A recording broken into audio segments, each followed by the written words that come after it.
Hello नमस्कार मेरे देश के जवानों, कैसे हो? उम्मीद करता हूं बिल्कुल जबरदस्त होंगे। मेरे देश के फौजियों, जिन जिन बच्चों ने सपना देखा है आर्मी में जाने का, तन पर वर्दी पाने का और 2025 में आर्मी अग्निवीर का एग्जाम देंगे, तो सभी बच्चों से रिक्वेस्ट करता हूं वीडियो एंड तक देखना।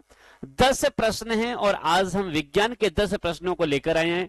अक्सर ऐसे प्रश्न पूछे जाते हैं, बहुत महत्वपूर्ण प्रश्न हैं। सभी बच्चों से रिक्वेस्ट करता हूं जो नए साथी चैनल को सब्सक्राइब, वीडियो को लाइक और शेयर जरूर कर देना। डेली शाम को 4 बजे ये हमारी क्लास आती है, जिसमें 10 प्रश्न हम जीके जीएस के लेकर आते हैं।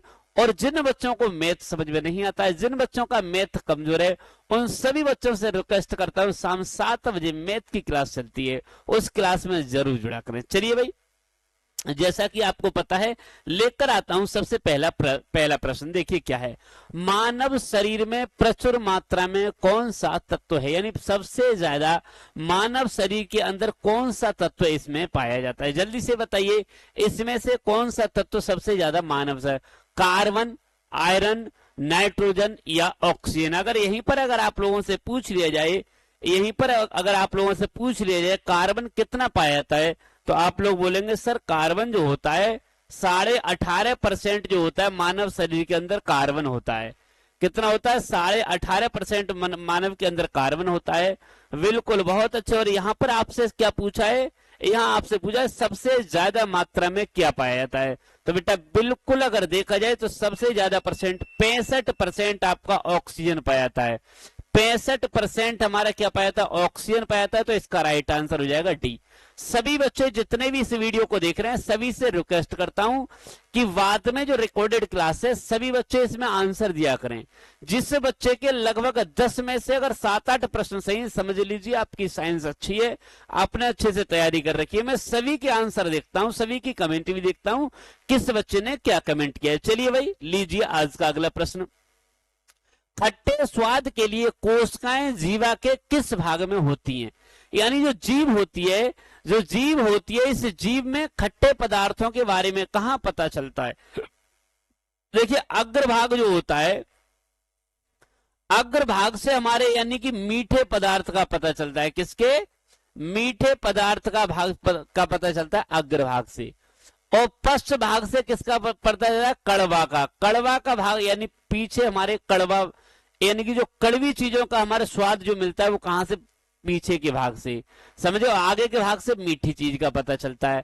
यहां पर पूछा है तो यानी जीव के आसपास, यानी कि दाएं बाएं यानी कि पार्श्व भाग, ऑप्शन नंबर सी, पार्श्व भाग से, यानी जीव के आसपास लार ग्रंथि इधर होती है और इधर होती है, इसके भाग से हमें किस तरीके का, जीवा के किस भाग से हमें खट्टे, तो खट्टों का जो पदार्थ चलता है, लार निकलती है ना, कहते खट्टे पदार्थ देखे जलजीरा खा रहे हैं खट्टा है, तो समझ गए बराबर से यानी दाएं बाएं से हमें खट्टे पदार्थों का पता चलता है। और आगे से मीठे, पीछे से कड़वे।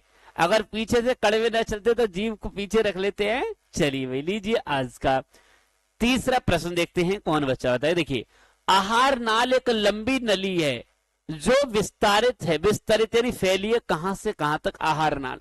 हम यहां से खाते हैं और जहां तक इस खाने का प्रक्रिया चलती है, ये पूरी प्रक्रिया जहां तक चलती है, छोटी आंत, बड़ी आंत, ग्रास नली, ये सभी जो होती है, इस आहार नाल को कहां से कहां तक जोड़ा जाता है? जल्दी से बताइए, कमेंट कीजिए। मुंह से अमाशय तक, अमाशय से बड़ी आंत तक, छोटी आंत से गुदा तक, या मुंह से गुदा तक? बिल्कुल, अगर आप बोले हाँ, यहां पर जो मुंह और ये इसे ग्रास यानी पूछा गया आपसे आहार नाल, तो पाचन क्रिया हमारी कहां से कहां तक चलती है? अगर बात करें तो यहां से और यहां तक, यानी कि जहां से खाने से लेकर निकलने तक, समझ गए ना, खाने से लेकर निकलने तक ये है, ये एंट्री भाग है, और ये यानी ये इनपुट है और ये आउटपुट, यानी आउटपुट तक, समझ गए ना, जहां तक, यानी कि मुख से लेकर के गुदा तक, ये मुख से लेकर गुदा तक का जो भाग होता है वो आहार नाल होती है। समझ गए मेरे बच्चा? ये सवाल बिल्कुल बहुत मोस्ट प्रश्न है। चलिए भाई, निम्नलिखित में से वह पदार्थ कौन सा है जो 14 वर्ष की आयु तक के बच्चों के विकास वर्धन के लिए अत्यंत आवश्यक है। आज तक बहुत लोग ये नहीं जानते कि 14 वर्ष तक के बच्चों को कौन सा पदार्थ यानी कौन सी चीज दी जाए जिससे कि बच्चे का विकास हो जाए। तो जल्दी से बताइए, इसमें सबसे ज्यादा महत्वपूर्ण जो होगा वो क्या होगा? प्रोटीन, वसा, विटामिन या दूध? अगर देखा जाए तो अगर बच्चे के लिए 14 वर्ष तक के बच्चे के लिए सबसे ज्यादा महत्वपूर्ण जो है वो है प्रोटीन। सबसे ज्यादा महत्वपूर्ण यानी अगर बच्चे का विकास, अगर प्रोटीन की बच्चे के अंदर कमी हो गई, यदि पूरी तरीके से उसे नहीं मिल पा रहा है तो समझ लीजिए मिनरल्स नहीं मिल पा रहे हैं तो उसका विकास पूरी तरीके से नहीं होगा। तो प्रोटीन एक ऐसी चीज है 14 वर्ष तक के बच्चों को, यानी कि इसके अंदर 20 अमीनो अम्ल होते हैं। 20 अमीनो अम्ल होते हैं। क्या होते हैं? 20 अमीनो अम्ल होते हैं। बात मेरी याद कर रहे हैं, इसलिए छोटे बच्चे को 14 वर्ष तक के बच्चों को प्रोटीन जरूर दिया करो। प्रोटीन उसे, तभी तो आपको ऐड देखा होगा ना कि इसके अंदर हो रहा क्या क्या होता है, वो तमाम ऐसे प्रोडक्ट चलते रहते हैं जिससे प्रोटीन मिलती है। चलिए, लाल चने से कौन सा एंजाइम मिलता है? लाल चने के यूरियस, जाइमेस, माल्टे या डाइजेस्ट? बताइए। अगर देखा जाए तो लाल चने से कौन सा? अगर देखा जाए लाल चने बहुत महत्वपूर्ण होते हैं। आप लाल चने खाएंगे तो आपके अंदर डाइजेस्ट नाम की बात जो होती है वो सही होता है, पाचन क्रिया सही हो जाती है। इसलिए डाइजेस्ट जो होता है, डाइजेस्ट ऑप्शन नंबर डी, लाल चने से। अब एक प्रश्न पूछा जाता है कि सर जी जो चने होते हैं पानी में भुनाने यानी कि यानी फुलाने के पहले और बाद में क्या अंतर होता है? पानी में फुला के कच्चे खा लेंगे तो कोई दिक्कत है? अगर यानी कि उसे पानी में फुला के खाएंगे तो बेटा उसमें प्रोटीन की मात्रा और जब 75% प्रोटीन की मात्रा बढ़ जाती है फुलाने से। ठीक है, चलिए। डाइजेस्ट एंजाइम का स्रोत है, यानी कि हमारे अंदर जो पाचन क्रिया का स्रोत है सबसे ज्यादा। एक बात बताइए, पाचन क्रिया मुख से शुरू होती है और कहां तक चलती है? आउटपुट तक। पाचन क्रिया कहां तक? हाँ, तो और इसके अंदर सबसे मुख्य स्रोत क्या है?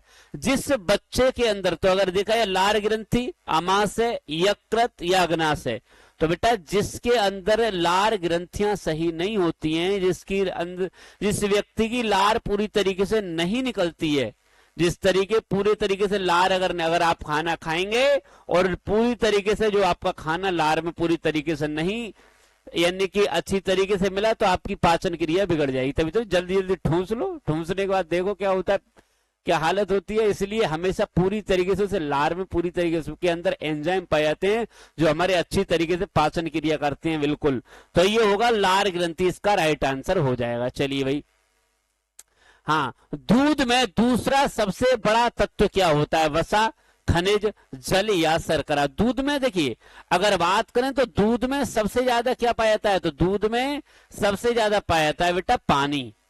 दूध में सबसे ज्यादा क्या पाया जाता है? बोलेंगे सर दूध में सबसे ज्यादा जो पाया जाता है वो क्या पाया जाता है? हाँ, दूध में सबसे ज्यादा पानी पाया जाता है। बिल्कुल। और उसके बाद पाया जाता है क्या? उसके बाद पाई जाती है शर्करा। उसके बाद क्या पाई जाती है बेटा? शर्करा। बिल्कुल, शर्करा यानी कि यहाँ नहीं लिखा जाएगा, यहाँ शर्करा दूसरे नंबर पे आएगी, शर्करा पाई जाती है। आप कहेंगे दूध कितना यानी जल कितना होता है? तो 87%। 87% जो होता है वो जल होता है। और शर्करा की अगर बात करें तो ये 4.8% शर्करा होती है। 4.8%। यहीं पर अगर व्यक्ति के अंदर पूछ लीजिए, मनुष्य के अंदर, अगर मनुष्य के अंदर, ये तो दूध की बात होगी, अगर मनुष्य के अंदर पूछ लिया जाए तो मनुष्य के अंदर देखा जाए तो 88% जल होता है। मनुष्य के अंदर अगर जल की मात्रा करें तो बेटा कितना होता है? 88%। हमारा पूरा जो शरीर है, इस शरीर के अंदर अगर देखा जाए तो 88% जल है। समझ गए? 88% का मतलब जल ही जल है। ठीक है, जल ही जीवन है। लीजिए आज का 8 नंबर प्रश्न, पित्त का स्रोत क्या है? पित्त। अगर ये पित्त नहीं होगा तो हमारा डाइजेस्ट सही से नहीं होगा। पित्त का स्रोत क्या है? पित्ताशय, यकृत, पित्तवाहिनी या अग्न्याशय? तो जल्दी से बताइए, यानी पित्त का स्रोत क्या है? बिल्कुल आप लोगों ने सही बताया। सभी लोग कमेंट कीजिए। पित्त का स्रोत की अगर बात करें तो देखिए, जब हम कोई चीज खाते हैं तो उसमें पित्त रस गिरता है। पित्त रस गिरता है, ये पीले हल्के हरे रंग का होता है। और ये जैसे ना ड्रॉप आप लोग पीते हो, ड्रॉप, उसी तरीके से ये ड्रॉप की तरह ये पड़ता है। जब कभी कभी आपको उल्टी होती है तो कभी कभी पीला पीला निकलता है, वो पित्तरसी होता है और वो कसेला सा होता है, उसके कहते नहीं पता नहीं कैसा लग रहा है। ये हमारे खाने के लिए, हम जब खाना खाते हैं तो उसमें एक बूंद डाल देता है, निकल लीजिए आपका अब खाना पचना शुरू हो जाएगा। तो ये कहाँ इकट्ठा होता है, वो यहाँ स्रोत क्या होता है, यकृत होता है। ऑप्शन नंबर बी, यकृत में ये इकट्ठा होता है। चलिए बताइए, यूरिया किसमें संश्लेषित होता है, यकृत में, फेफड़े में, वक्र में या प्लीहा में? जल्दी से बताइए कि यूरिया जो होता है वो कहां पर इकट्ठा होता है। यूरिया की अगर बात करूं तो यूरिया भी बेटा कहां होता है, यकृत में ही होता है यूरिया। टॉयलेट, हमारा टॉयलेट पूरी तरीके से यकृत, यूरिया, बिल्कुल बहुत अच्छे। लीजिए आज का अंतिम प्रश्न, सब्जियां जल्दी खराब हो जाती हैं क्योंकि उनमें अधिक मात्रा होती है शर्कराओं की, जल की, विटामिनों की या एंजाइमों की? तो बेटा बिल्कुल अगर देखा जाए तो सब्जियों में सबसे ज्यादा मात्रा जो होती है वो किसकी होती है, सबसे ज्यादा मात्रा सब्जियों में किसकी होती है, जल की होती है। तो इसका B is the correct answer. अगर देखिए 10 प्रश्न मैंने आपको बताए थे, 10 में से 6, 7, 8 और 9, और 10 में 10 करने वाले सभी बच्चे इसमें कमेंट जरूर करके जाना। कल मैं उन बच्चों का नाम लूंगा। और प्रश्न अच्छे थे, लेवल अच्छा था, प्रश्न अच्छे लगे हों, जबरदस्त लगे हो तो जरूर कमेंट करके जाना। और नए साथी चैनल को सब्सक्राइब। और दूसरी चीज बता रहा हूं, शाम को 7 बजे डेली आया करो, मैथ की जबरदस्त क्लास चलती है। 3 चैप्टर समाप्त हो चुके हैं, प्रतिशत, लाभ हानि और स्वाद में। और आज हमारा नया चैप्टर चलेगा। चलिए आप सभी के लिए बहुत बहुत धन्यवाद, नमस्कार।